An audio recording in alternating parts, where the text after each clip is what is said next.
जय मंगलम जय नमः पार्वती शिव हर हर महादेव हर वो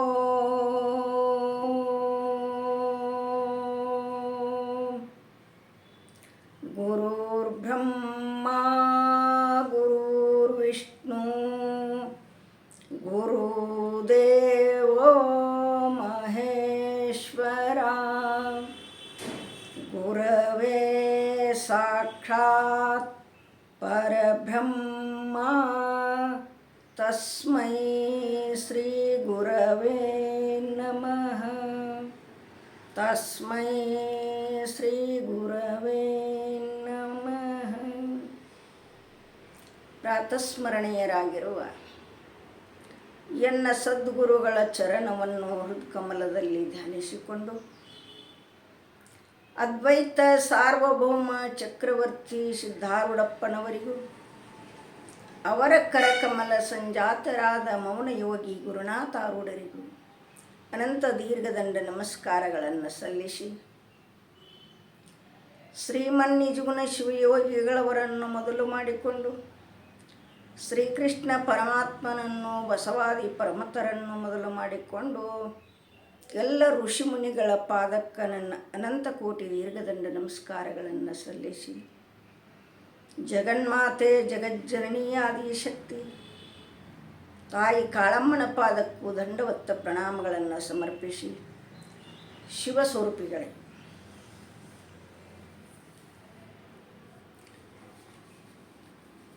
ಇಲ್ಲಿ ಕೈವಲ್ಯ ಕಲ್ಪವಲ್ಲರಿಯಲ್ಲಿ ಏನು ಹೇಳುವವರಾಗಿದ್ದಾರೆ ಅಂತ ಕೇಳಿದರೆ, ಜೀವ ಸಂಬೋಧನ ಸ್ಥಳ 1ನೇ ಪದ್ಯ. ಆ ಪದ್ಯದಲ್ಲಿ ಏನು ಹೇಳುವವರಾಗಿದ್ದಾರೆ ಅತ್ತ ಕೇಳಿದರೆ ಪುಣ್ಯಾತ್ಮರೇ, 1ನೇ ನುಡಿ 1ನೇ ಸಾಲು ಅಷ್ಟ ತಗೊಂಡದ್ದು ಮಾತ್ರ. ಅದು ಯಾವುದು? ಮಲಬುಂಜೀಪುವ ಹಂದಿ ಮೃಷ್ಟಾನ ಕೆಳಸುಬದೆ, ಮಲವನ್ನು ತಿನ್ನತಕ್ಕಂಥ ಹಂದಿ ಅದು ಮೃಷ್ಟಾನ ಭೋಜನವನ್ನು ಬಯಸ್ತತೆನತ್ತ ಕೇಳಿದರೆ ಪುಣ್ಯಾತ್ಮರೇ, ಅದು ಬಯಸುವುದಿಲ್ಲ. ಯಾಕೆ? ಮಲವನ್ನೇ ತಿಂದು ಮಲದಲ್ಲಿ ಮಲ್ಕೊಂಡು ಅಲ್ಲೇ 10-16 ಮಕ್ಕಳವನ್ನು ಹೆತ್ತು ಆ ದಡ್ಡಿಯನ್ನು ಬಿಟ್ಟ ಅದೊಂದು ಗೀಟ್ ಹಾಕೊಂಡಿರ್ತಾವ, ಹಾದಿಗೆ ಬರಂಗಿಲ್ಲ. ಇದ ನಮ್ಮ ರಾಜ್ಯ. ಮೊಲವನ್ನು ತಿನ್ನುವುದ ಮೃಷ್ಟಾನ ಭೋಜನ. ಕಲ್ಲ ಮುಳ್ಳ ಅವೇ ನಮ್ಮ ಹಾಸಿಗೆ. ಕೊಳಚಿ ನೀರಾಗ ಉಳ್ಳಾಡ್ತಾವ ನೋಡಿರಿ ಹಳ್ಳಿ ಒಳಗೆ, ಆಗಿದ್ದು ರೀ ಅವು. ಕೊಳಚಿ ಒಳಗೆ ಉಳ್ಳಾಡಿ ಎದ್ದು ಅಲ್ಲೇ ತಿಂದು ಅಲ್ಲೇ ಇರ್ತಾವ. ಈ ಉದಾಹರಣೆಯನ್ನು ಯಾಕೆ ಕೊಟ್ಟಿದ್ದಾರೆ? ಹಂದಿಗೆ ಹೋಲ್ಸ್ಯಾರ. ಯಾಕೆ? ಪಾರಮಾರ್ಥದ ಕಡೆ ಬರಲಿ ಅಂಥೇಳಿ ಹಂದಿಗೆ ಹೋಲ್ಸ್ಯಾರ. ಅದನ್ನು ನಾವು ತಿಳ್ಕೋಬೇಕು. ಪಾರಮಾರ್ಥ ತತ್ವವನ್ನು ತಿಳಿಯುವುದರ ಸಲುವಾಗಿ ಆ ಹಂದಿಗೆ ಹೋಲಿಸ್ಯಾರ. ಈ ಕಡೆ ಬರಲಿ, ಗುರುಗಳನ್ನ ಮಾಡಿಕೊಳ್ಳಿ, ತತ್ವೋಪದೇಶವನ್ನು ಪಡಿಲಿ ಮಹದುಪಕಾರ ಮಾಡಿದ್ದಾರೆ ಪುಣ್ಯಾತ್ಮರೇ. ನಮಗ ಸಾಮಾನ್ಯ ಉಪಕಾರ ಮಾಡಿಲ್ಲ. ಮಹಾತ್ಮರು ಗ್ರಂಥವನ್ನು ಬರೆದಿರತಕ್ಕಂಥವರು ಇದನ್ನು ಸರ್ಪಭೂಷಣ ಶಿವಯೋಗಿಗಳು ಹೇಳುವವರಾಗಿದ್ದಾರೆ. ಅದ ಮನುಷ್ಯನಿಗೆ ಒಂದಿಷ್ಟು ನಾಟ ಬೇಕು.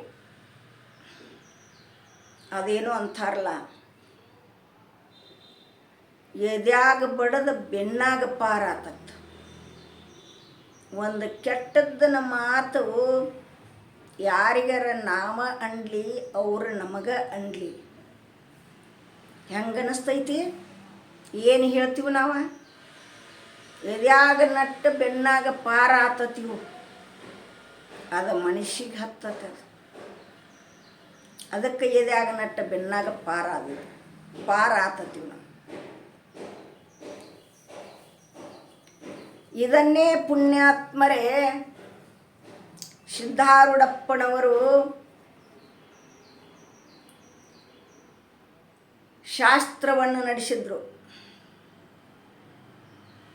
ನಡೆಸೋ ಸಂದರ್ಭದಲ್ಲಿ ಎಷ್ಟೋ ಜನ ಭಕ್ತರು ಹೋಗ್ತಿದ್ರ, ಶಾಸ್ತ್ರ ಕೇಳ್ತಿದ್ರ, ಕುಂಡಿರ್ತಿದ್ರ, ಸೇವಾ ಮಾಡ್ತಿದ್ರ. ಆವಾಗ ಒಂದು ದಿವಸ ಏನು ಮಾಡಿದ್ರಂದ್ರೆ, ಜಡಿ ಸಿದ್ದೇಶ್ವರ ಅಪ್ಪಾಜಿಯವರು ಬಂದ್ರತ್ತಲ್ಲಿಗೆ, ಅಲ್ಲೇ ಹುಬ್ಬಳ್ಳಿಗೆ. ಜಡಿ ಸಿದ್ದೇಶ್ವರ ಅಪ್ಪಾರ ಬಂದ ಸಿದ್ಧಾರೂಢಪ್ಪನವರಿಗೆ ಹೇಳಿದ್ರತ್ತ, ಇಲ್ಲಿವರೆಗೆ ನೀವು ಹೇಳಿರಿ, ಇನ್ನೊಂದಿಷ್ಟು ನಾ ಹೇಳ್ತನು, ನೀವು ಸರಿರಿ ಅಂದ್ರತ್ತವರು ಜಡಪ್ಪನವರು. ನೀವೊಂದಿಷ್ಟು ಸರಿರಿ, ನಾ ಶಾಸ್ತ್ರವನ್ನು ಹೇಳ್ತನು ಅಂದ ತಕ್ಷಣ ಅವರು ಸುಮಾದರು. ಸಿದ್ಧಾರೂಢಪ್ಪನವರು ಇವರು ಶುರು ಮಾಡಿರತ್ತ ಶಾಸ್ತ್ರವನ್ನು. ಅದು ಯಾವ ಶಾಸ್ತ್ರ ಅಂತ ಕೇಳಿದರೆ, ಬೇಗಳಗಳನ್ನು ಶುರು ಮಾಡಿರತ್ತವರು. ಬೇಗಳಗಳನ್ನು ಬೇಯಾಕ ಶುರು ಮಾಡಿದರು. ಆವ ಸಂದರ್ಭದಲ್ಲಿ ಎಲ್ಲರೂ ತಳಗ ಚಂಡ ಮಾಡಿ ಕೂತ್ರತ್ತ. ಹಿಂಗ ಕೆಳಗ ಚಂಡ ಮಾಡಿ ಕೂತಾಗ ಅಂದ್ರತ್ತ ಜಡಪ್ಪನವರು, ಅಲ್ಲ ಈ ಮಾತ ಹೆಂಗೆ ನಿಮಗೆ ಮನಸ್ಸಿಗೆ ಹತ್ತತಿ? ತಳಗ ಚಂಡ ಮಾಡೀರಿ. ಇಲ್ಲಿಯವರೆಗೆ ನಮ್ಮಪ್ಪ ಸಿದ್ಧಾರೂಢಪ್ಪ ಗಂಟಲವನ್ನು ಹರ್ಕೊಂಡು ಹಾಗೆ ಹೇಳ್ತಾರೆ ಶಾಸ್ತ್ರ, ಮ್ಯಾಲ ಮುಖ ಮಾಡಿದ್ರಿ, ಈಗ ತಳಗ ಮುಖ ಮಾಡಿದ್ರಿ, ಬೇಗಳಗಳನ್ನು ಬೇಯಕತ್ತಾನ, ಇದು ಮನುಷ್ಯಗೆ ನಟ್ಟಿತನತ್ತ ಕೇಳಿದ್ರತ್ತ. ಇದು ಮನುಷ್ಯಗೆ ನಟ್ಟಂಗ ಶಾಸ್ತ್ರನೂ ಒಂದಿಟ್ಟು ಮನುಷ್ಯಗೆ ನಡಬೇಕಲ್ಲ. ಎಷ್ಟು ವರ್ಷ ಆಯಿತು ನೀವು ಕೇಳಾಕತ್ತೆ? ದೊಡ್ಡ ದೊಡ್ಡ ಮಹಾತ್ಮರನ್ನ ಕರ್ಕೊಂಡು ಬಂದು ಕೇಳ್ತೀರಿ, ಅವರು ಚಲೋ ಹೇಳ್ತಾರ, ಇವರು ಚಲೋ ಹೇಳ್ತಾರ.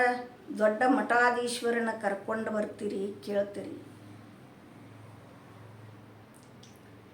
ಒಂದೀಟರ ಮನುಷ್ಯಗೆ ಹಚ್ಕೊಂಡಿರೇನು ನೀವು? ಈಟರ ಹತ್ತಬೇಕಲ್ಲ. ಇವ್ಯಂಗ ಮನುಷ್ಯಗೆ ನಾಟಿದು ಅಂದ್ರತ್. ಅದರಂತೆ ಪುಣ್ಯಾತ್ಮರೇ ಇಲ್ಲಿ ಸರ್ಪಭೂಷಣ ಶಿವಯೋಗಿಗಳು ಈ ಪದ್ಯವನ್ನು ಇಟ್ಟರವರು. ಮಲಬುಂಜೀಪುವ ಹಂದಿ ಮೃಷ್ಟಾನ ಕೆಳಸುವುದೇ. ಆ ಒಂದಿಷ್ಟ ಮೃಷ್ಟಾನ ಭೋಜನವನ್ನು ಹಾಲು ಸಕ್ಕರೆ ತುಪ್ಪ ಹಾಕಿದ ಮೃಷ್ಟಾನ ಭೋಜನ ಮುಂದೆ ಇಟ್ಟರೆ ಅದನ್ನು ನೋಡ್ತತೇನಂದ್ರೆ ಈ ಕಡೆ ನೋಡಂಗಿಲ್ಲ. ಯಾಕ ಇದು ಒಂದ ನಂದತತೆ ಅದ. ಇದನ್ನು ಬಿಟ್ಟರೆ ಮತ್ತೇನಿಲ್ಲ. ಇದ ಒಂದ ನನ್ನ ಅಮೃತ ಊಟ, ಇದ ನನ್ನ ರಾಜ್ಯ, ಇದ ನನ್ನ ಮನೆ. ಅಲ್ಲೇ ಮಕ್ಕಳ ಹಿಡಿದು ಅಲ್ಲೇ ಮಲ್ಕೊಳ್ಳೋದು, ಅಲ್ಲೇ ಕುಂಡ್ರದು, ಅಲ್ಲೇ ಅಡ್ಡಾಡೋದು ಅಷ್ಟ ಮಾಡ್ತೈತೆ ಅದು. ಹೀಗಿರುವಾಗ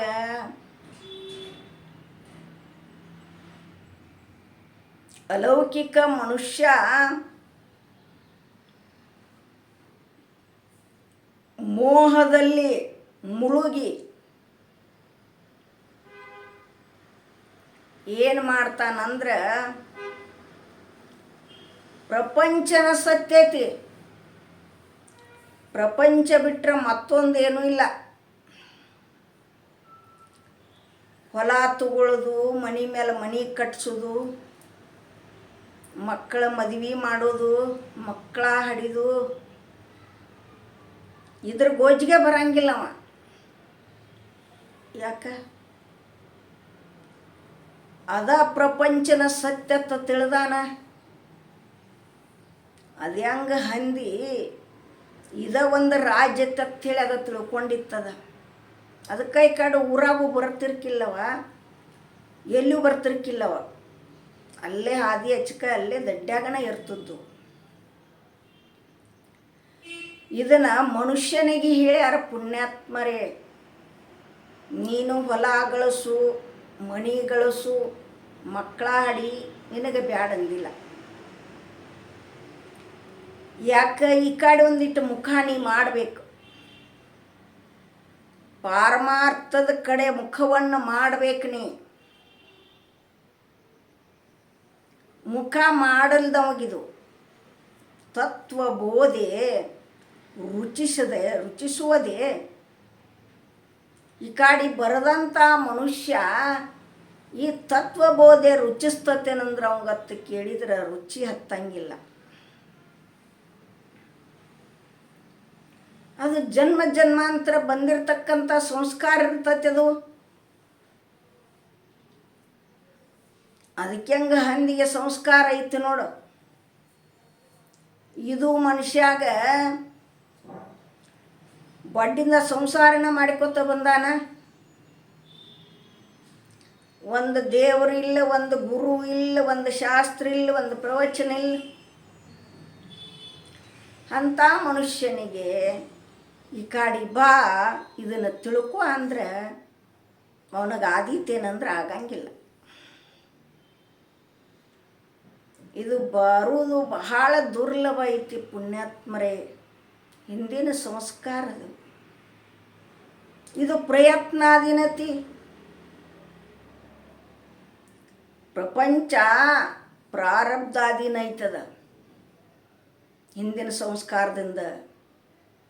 ಈ ಪಾರಮಾರ್ಥದ ಅನ್ನತಕ್ಕಂಥದ್ದು ಇದು ಪ್ರಯತ್ನಾಧೀನತಿದ. ಒಳಗೆ ಎಲ್ಲವನ್ನ ತ್ಯಾಗ ಮಾಡಬೇಕು.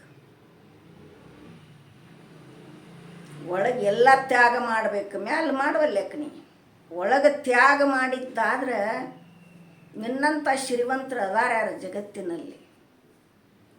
ನನಗೆ ಇದ ಸಂಸ್ಕಾರ ಐತಿ, ನಾ ಇದನ್ನು ಮಾಡತ್ನಂದ್ರೆ ಮತ್ತು ನಿನಗೇನು ಹೇಳೋದೈತಿ? ಅದಕ್ಕೆ ಹಂದಿ ಹೋಲಿಸಿದ್ರು ಅವರು. ಮಲ ಬುಂಜಿಪೋ ಹಂದಿ ಅಂತ. ಕಾಶಿ ಕ್ಷೇತ್ರದಲ್ಲಿ ಒಬ್ಬರು ಮಹರ್ಷಿಗಳು ಅವರ ದಿವಸಾಲು ಏನು ಮಾಡ್ತಿದ್ರು ಅಂತ ಕೇಳಿದ್ರೆ, ಗಂಗಾ ನದಿಯಲ್ಲಿ ಸ್ನಾನವನ್ನು ಮಾಡಿ ಸೂರ್ಯದೇವನಿಗೆ ಅಗ್ರವನ್ನು ಕೊಡ್ತಿದ್ರು. ಕೊಡೋ ಸಂದರ್ಭದಲ್ಲೇ ಆ ಬೊಗಶಿ ಒಳಗೆ ಒಂದು ಇಲಿ ಬಿತ್ರಿ. ಇಲಿ ಬಿತ್ತು. ನೋಡಿದ್ರು ಇಲಿ ಇದು ಎಲ್ಲಿಂದ ಬತ್ತು? ಮ್ಯಾಲ ಗೋಣಿ ಎತ್ತಿ ನೋಡ್ಬಿಡ್ದು ಅಂದ್ರೆ ಒಂದು ಹದ್ದು ಹಾದು ಹೊಂಟಿತ್ರಿ. ಅದ ಏನ್ರಿ ಆಹಾರಕ್ಕಾಗಿ ತಿನ್ಬೇಕಂಥೇಳಿ ಒಯ್ಯಾಕತ್ತೈತೆ. ಇದು ಜಾರಿ ಬಿದ್ದತ್ತೆ ನನ್ನ ಕೈ ಒಳಗೆ ತಿಳ್ಕೊಂಡು ಆ ಋಷಿಗಳು ಏನು ಮಾಡಿದ್ರಂದ್ರೆ ಅದನ್ನು ಸಾಕಿದರು. ಸಾಕಿ ಆ ಮನುಷ್ಯನನ್ನು ಮಾಡಿದರು. ಹೆಣ್ಣು ಹುಡುಗಿನನ್ನು ಮಾಡಿದ್ರು. ಅದನ್ನು ಹೆಣ್ಣು ಕೂಸು ತಮ್ಮ ತಪೋದ ಬಲದಿಂದ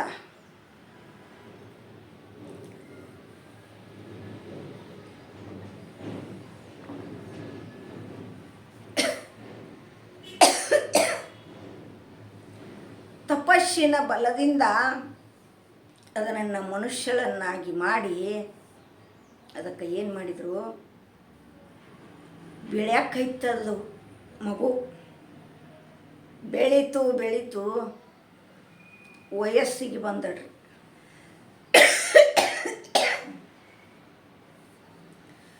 ವಯಸ್ಸಿಗೆ ಬಂದ ತಕ್ಷಣ ಏನು ಮಾಡಿದರು ಋಷಿಗಳಂತ ಕೇಳಿದ್ರೆ, ಒಳ್ಳೆ ವರವನ್ನು ಹುಡುಕಿ ಲಗ್ನ ಮಾಡಬೇಕು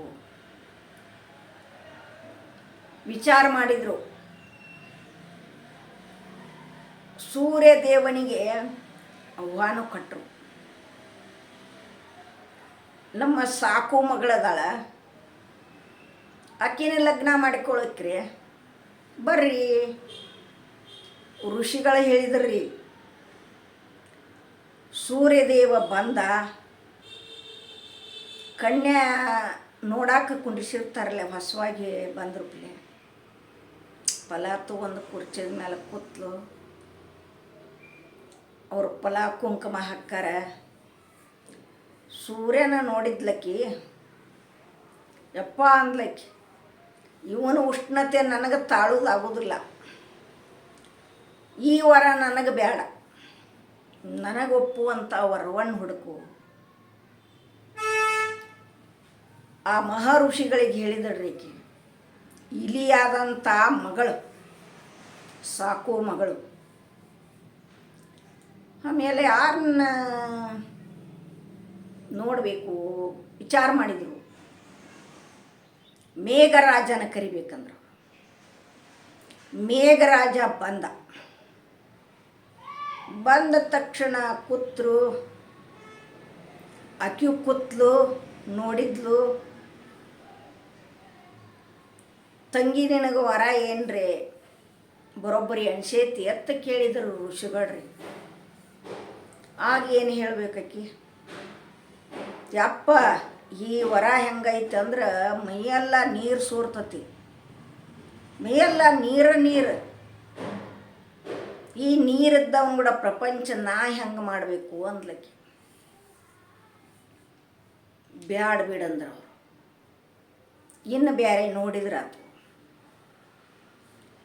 ವಿಚಾರ ಮಾಡಿದರು ಋಷಿಗಳು.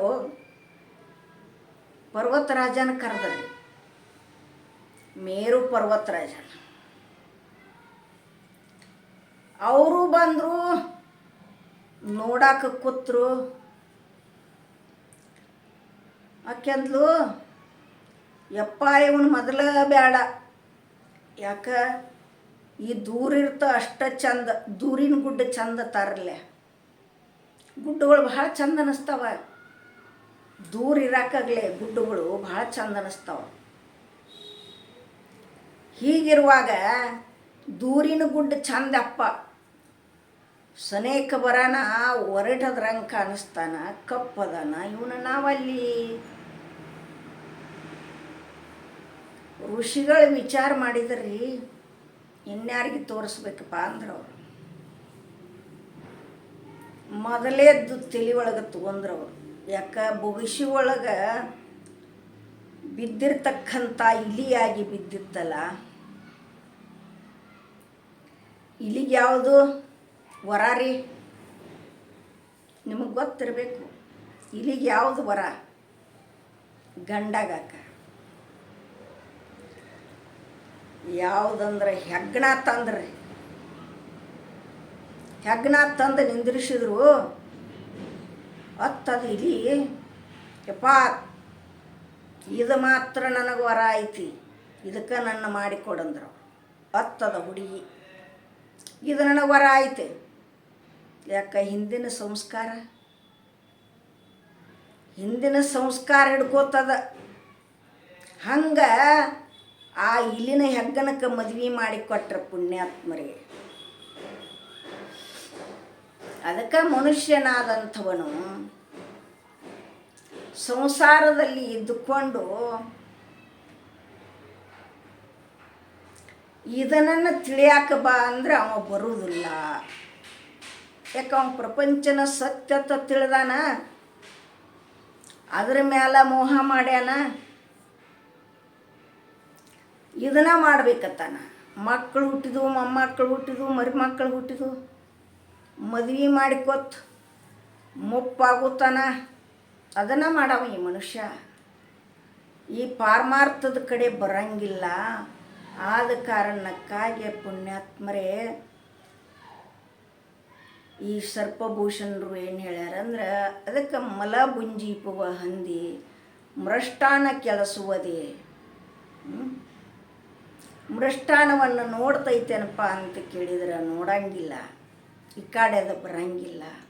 ಅದಕ್ಕೆ ಈ ಪದ್ಯವನ್ನು ಇಟ್ಟಾರ ಪುಣ್ಯಾತ್ಮರೇ. ಅದಕ್ಕಾಗಿ 2 ಪುಷ್ಪಗಳನ್ನು ಸದ್ಗುರುನಾಥನ ಪಾದದ ಮೇಲಿಟ್ಟು ಮುಗಿಸ್ತಾ ಇದ್ದೇನೆ. ತತ್ಸತ್ಪರ ಬ್ರಹ್ಮಣೇ ನಮಃ. ಹರಿ ಓಂ.